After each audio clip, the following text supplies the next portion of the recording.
Hello and welcome to your own channel जियोस्टार्स।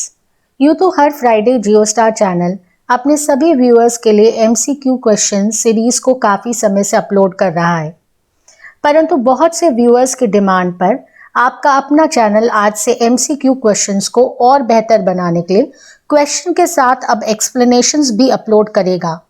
हमारी ज़्यादा से ज़्यादा कोशिश रहेगी कि क्वेश्चन को मैप के द्वारा एक्सप्लेन करें। तो चलिए स्टार्ट करते हैं आज के एमसीक्यू क्वेश्चन की सीरीज को विद एक्सप्लेनेशन। तो पहला क्वेश्चन लेते हैं, कौन सा देश पाक स्ट्रेट से जुड़ा हुआ है? ऑप्शन ए भारत और श्रीलंका, ऑप्शन बी उत्तर और दक्षिण कोरिया, ऑप्शन सी ब्रिटेन और फ्रांस और ऑप्शन डी उपयुक्त में से कोई नहीं। सो हमें पता है कि पाक जल डमरू मध्य भारत और श्रीलंका के बीच में स्थित है। इसे पाक जल संधि के नाम से भी जाना जाता है। तो यहाँ इस क्वेश्चन का आंसर हो जाएगा A option, that is Bharat और श्रीलंका। यहाँ इस मैप पे एक और क्वेश्चन हम लोग देख सकते हैं कि कई बार सीरीज लगाने को आ जाता है कि पाक स्ट्रेट, पाक बे और अंडमान ब्रिज और गल्फ ऑफ मन्नार को सीरीज में लगाइए। तो अगर साउथ से नॉर्थ की सीरीज को लगाने को आता है तो सबसे पहले आएगा गल्फ ऑफ मन्नार, फिर एडम ब्रिज, फिर पाक बे और पाक स्ट्रेट। चलिए नेक्स्ट क्वेश्चन देखते हैं, पाक स्ट्रेट कहां से सबसे नजदीक है? Option A Maharashtra, option B Tamil Nadu, option C Andhra Pradesh और ऑप्शन डी उड़ीसा। तो इसका सही आंसर आप देखिएगा, मैप से आपको पता चलेगा कि पाक स्ट्रेट तमिलनाडु के सबसे नजदीक है। ये सबसे नजदीक किसके? तमिलनाडु के। ये स्ट्रेट या जल डमरू मध्य मन्नार की खाड़ी और बंगाल की खाड़ी के बीच में स्थित है। यहाँ है आपका बे ऑफ बंगाल या बंगाल की खाड़ी और ये है आपका गल्फ ऑफ मन्नार। तो पाक स्ट्रेट हमारा इसके बीच में स्थित है। तो आंसर करेक्ट क्या हो जाएगा? तमिलनाडु, बी ऑप्शन इसका करेक्ट आंसर है। चलिए नेक्स्ट क्वेश्चन देखते हैं, थर्ड क्वेश्चन, दक्कन पास किसके मध्य में है? ए दक्षिणी और छोटा अंडमान के बीच में, बी उत्तरी एवं दक्षिणी अंडमान के बीच में, सी उत्तरी एवं मध्य अंडमान के बीच में तथा डी अंडमान एवं निकोबार के बीच में। अब यहां आप देख सकते हैं कि ये हमारा है दक्कन पैसेज और ये दक्कन पैसेज लाई कर रहा है हमारा किसके बीच में? साउथ अंडमान और लिटिल अंडमान के बीच में। तो इसका करेक्ट आंसर हो जाएगा ए ऑप्शन, दक्षिण और छोटा अंडमान के बीच में, यानी साउथ एंड लिटिल अंडमान के बीच में दक्कन पास स्थित है। फोर्थ क्वेश्चन है, अंडमान और निकोबार द्वीप समूह एक दूसरे से किससे पृथक हुए हैं? यानी अंडमान और निकोबार द्वीप समूह को कौन विभाजित करता है? A great channel, B 10 degree channel, C Bengal की खाड़ी, डी अंडमान सागर। अब यहां आप देख सकते हैं कि अंडमान निकोबार अंडमान को और निकोबार को 10 डिग्री चैनल सेपरेट करता है। तो इसका राइट आंसर हो जाएगा अंडमान और निकोबार द्वीप समूह को एक दूसरे से, B option is correct, 10 degree channel separate करता है। क्वेश्चन नंबर 5, फिफ्थ क्वेश्चन है, 10 डिग्री चैनल किसके बीच में स्थित है? तो ये जैसे आपने पहला क्वेश्चन देखा था उसको थोड़ा सा हम लोग ने फ्लिप कर दिया है। तो यहाँ पर ए ऑप्शन है छोटा निकोबार एवं बड़ा निकोबार, बी है छोटा निकोबार एवं कार निकोबार, सी ऑप्शन छोटा अंडमान एवं बड़ा निकोबार और डी ऑप्शन है छोटा अंडमान एवं बड़ा अंडमान। तो यहाँ पे हम देख सकते हैं डायग्राम में कि यहाँ पर ये जो 10 डिग्री चैनल है ये लिटिल अंडमान यानी छोटा अंडमान और निकोबार के बीच में है। तो यहाँ आंसर क्या हो जाएगा? तो सी ऑप्शन सही हो जाएगा, छोटा अंडमान एवं बड़ा निकोबार। यहाँ पे हमने डायग्राम में हम लोग देख सकते हैं कि जो दक्कन पास है, दक्कन पास साउथ अंडमान और लिटिल अंडमान के बीच में है, जबकि जो 10 डिग्री चैनल है वो लिटिल अंडमान और निकोबार के बीच में है। इसी तरह एक क्वेश्चन आ सकता है कि 8 डिग्री चैनल किसके बीच में है? तो 8 डिग्री चैनल मिनिकॉय और मालदीव के बीच में पाया जाता है। अब हम लोग देखते हैं सिक्स्थ क्वेश्चन है, हिमालय के सर्वोच्च शिखर माउंट एवरेस्ट की ऊंचाई कितनी है? ए ऑप्शन है 8200 मीटर, बी ऑप्शन है 8848 मीटर और सी ऑप्शन है 8,500 मीटर और डी ऑप्शन है 9,000 मीटर। तो हिमालय की सर्वोच्च शिखर माउंट एवरेस्ट है और इसकी ऊंचाई 8,848 मीटर है। तो ऑप्शन बी इसका सही हो जाएगा, 8,848 मीटर। अब ये जो माउंट एवरेस्ट है ये नेपाल हिमालय में अवस्थित है, जो आप यहाँ पर देख सकते हैं। अब देखते हैं क्वेश्चन नंबर 7। क्वेश्चन नंबर 7 है, कर्क रेखा निम्न में से किस राज्य से होकर गुजरती है? ए जम्मू कश्मीर, बी हिमाचल प्रदेश, सी बिहार और डी झारखंड। हमें पता है कि भारत में कर्क रेखा 8 राज्यों से होकर गुजरती है। ये 8 राज्य हैं, पहला गुजरात, दूसरा राजस्थान, तीसरा मध्य प्रदेश, चौथा छत्तीसगढ़, पांचवा झारखंड, छठा पश्चिम बंगाल या वेस्ट बंगाल, सातवां त्रिपुरा और आठवां मिजोरम। तो यहाँ पर ऑप्शंस हैं जम्मू कश्मीर, हिमाचल प्रदेश, बिहार और झारखंड। तो हमने अभी देखा कि झारखंड राज्य जो है वो उसके ऊपर से कर्क रेखा होकर गुजरती है। तो सही आंसर हो जाएगा डी झारखंड। अब देखते हैं क्वेश्चन नंबर 8। निम्नलिखित में से कौन सा शहर भूमध्य रेखा के निकट है? ए कोलकाता, बी विशाखापट्टनम, सी मुंबई और डी श्रीनगर।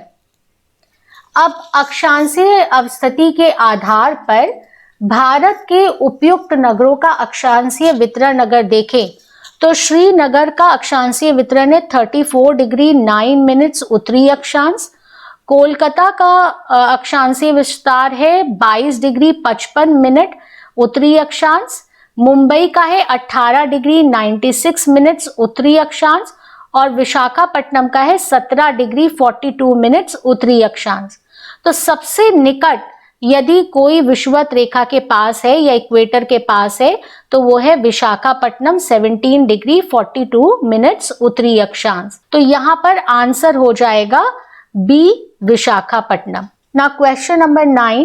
कर्क रेखा भारत के मध्य भाग से होकर गुजरती है जिसके फलस्वरूप ए ऑप्शन है देश के दक्षिणी आधे भाग में उष्ण कटिबंधीय जलवायु पाई जाती है, बी ऑप्शन है देश के उत्तरी आधे भाग में समशीतोष्ण जलवायु पाई जाती है, सी ऑप्शन है देश के दक्षिणी आधे भाग में समशीतोष्ण जलवायु पाई जाती है या डी ऑप्शन देश के उत्तरी आधे भाग में उष्ण कटिबंधीय जलवायु पाई जाती है। तो यहाँ पर हम इस मैप के थ्रू इसको समझने की कोशिश करेंगे कि कर्क रेखा बिल्कुल बीचों बीच से होकर गुजरती है लगभग भारत के, और ये हिस्सा जो है भारत का जो उत्तरी भाग है कर्क रेखा के उत्तरी भाग में ये इक्वेटर से दूर है। तो डिस्टेंस होने के कारण यहाँ पर एक्सट्रीम क्लाइमेट पाई जाती है और high daily annual range of temperature पाया जाता है, जबकि ये भाग जो है ये उष्ण कटिबंधीय या ट्रॉपिकल रीजन में लाई करता है, जबकि हमारा ये जो एरिया है ये सब ट्रॉपिकल या अर्ध उष्ण कटिबंधीय क्षेत्र में लाई करता है। तो यहाँ पर ये ऑप्शन सही लग रहा है कि ये ट्रॉपिकल रीजन या उष्ण कटिबंधीय क्षेत्र में लाई करता है। तो यहाँ पर ऑप्शन ए सही है, देश के दक्षिणी आधे भाग में उष्ण कटिबंधीय जलवायु पाई जाती है। ना क्वेश्चन नंबर 10। मन्नार की खाड़ी कहाँ स्थित है? ऑप्शन ए गुजरात के पश्चिम में, ऑप्शन बी तमिलनाडु के पूर्व में, ऑप्शन सी केरला के पश्चिम में और ऑप्शन डी कन्याकुमारी के दक्षिण में। तो मन्नार की खाड़ी या गल्फ ऑफ मन्नार हिंद महासागर का एक भाग है जो भारत के तमिलनाडु राज्य के दक्षिण पूर्व और श्रीलंका के पश्चिम में स्थित है। तो यहाँ पर ऑप्शन बी बिल्कुल राइट है, दैट इज तमिलनाडु के पूर्व में। Now question number 11। भारत का मानक समय या स्टैंडर्ड टाइम कितने देशांतर का स्थानीय समय है? ऑप्शन ए 81 डिग्रीज पूर्व देशांतर, ऑप्शन बी 82 डिग्रीज हाफ पूर्व देशांतर, ऑप्शन सी 84 डिग्री पूर्व देशांतर और 86 डिग्री पूर्व देशांतर ऑप्शन डी। तो इसका सबसे सटीक आंसर 82 डिग्रीज हाफ डिग्री पूर्व देशांतर है, जो मैप में हमें क्लियरली विजिबल है। आप यहाँ देख सकते हैं कि 82 डिग्रीज 30 मिनट से हमारा ये स्टैंडर्ड टाइम होकर गुजरता है। Question number 12। भारत और चीन के बीच सीमा रेखा कहलाती है? ऑप्शन ए मैकमोहन रेखा, ऑप्शन बी ड्यूरेंड रेखा, ऑप्शन सी लाल रेखा और ऑप्शन सी रैटक्लिफ रेखा। भारत और चीन के बीच की सीमा को मैकमोहन रेखा कहलाती है। तो यहां पर हम ऑप्शन ए सही है, मैकमोहन रेखा। मैकमोहन रेखा का निर्धारण तत्कालीन ब्रिटिश भारत सरकार में विदेश सचिव रहे सर हेनरी मैकमोहन ने किया था और इन्हीं के नाम पर इसे मैकमोहन रेखा कहा जाता है। इस रेखा की लंबाई 890 किलोमीटर है और ये रेखा 1914 के शिमला समझौते का परिणाम था जो भारत और तिब्बत के बीच में हुआ था। नेक्स्ट क्वेश्चन, कोडई केनाल किस पर्वत श्रृंखला पर स्थित है? ए पालनी, बी नीलगिरी, सी विंध्याचल और डी अरावली। अब कोडई केनाल तमिलनाडु स्थित एक महत्वपूर्ण पर्यटक स्थल है और ये पश्चिमी घाट की पालनी पहाड़ियों पर अवस्थित है। तो यहाँ पर ऑप्शन ए पालनी इसका सही आंसर है। अब यहाँ आप देख सकते हैं ये कोडई केनाल अवस्थित है। ना क्वेश्चन नंबर 14, भारत और श्रीलंका के बीच में कौन सा द्वीप है? ए लक्षद्वीप, बी रामेश्वरम, सी नाद्रिका या डी म्यांमार। तो भारत और श्रीलंका के बीच जो द्वीप है वो है रामेश्वरम। ना क्वेश्चन नंबर 15, ड्यूरेंड लाइन निम्नलिखित में किसके बीच की सीमा रेखा है? ए भारत और पाकिस्तान, बी पाकिस्तान और अफगानिस्तान और सी भारत और चीन या डी अमेरिका और मेक्सिको। अब इसमें ज्यादातर बच्चे किस आंसर को टिक करेंगे? ए भारत और पाकिस्तान, परंतु वास्तव में ड्यूरेंड लाइन जो है वो पाकिस्तान और अफगानिस्तान के बीच में है। ड्यूरेंड लाइन का निर्धारण स्वतंत्रता के पूर्व सर ड्यूरेंड के निर्देशन में भारत और अफगानिस्तान में किया गया था। विभाजन के बाद ये रेखा भारत के जम्मू कश्मीर राज्य के ऊपरी हिस्से से होकर पाकिस्तान और अफगानिस्तान के बीच में है। तो इसलिए ये लाइन जो है वो पाकिस्तान और अफगानिस्तान के बीच में है, इसलिए राइट आंसर पाकिस्तान और अफगानिस्तान है। So with this we have come to the end of today's question answer series. I hope you would have liked the video. If you have liked the video, do like, share and also comment in the chat box.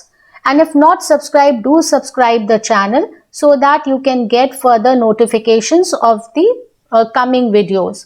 और अंत में मैं कहूँगी जीवन में सदैव मुस्कुराते रहिए और अपने माता पिता के खुश रहने का कारण भी बनते रहिए। With this, thank you so much. Stay safe, stay healthy and take care.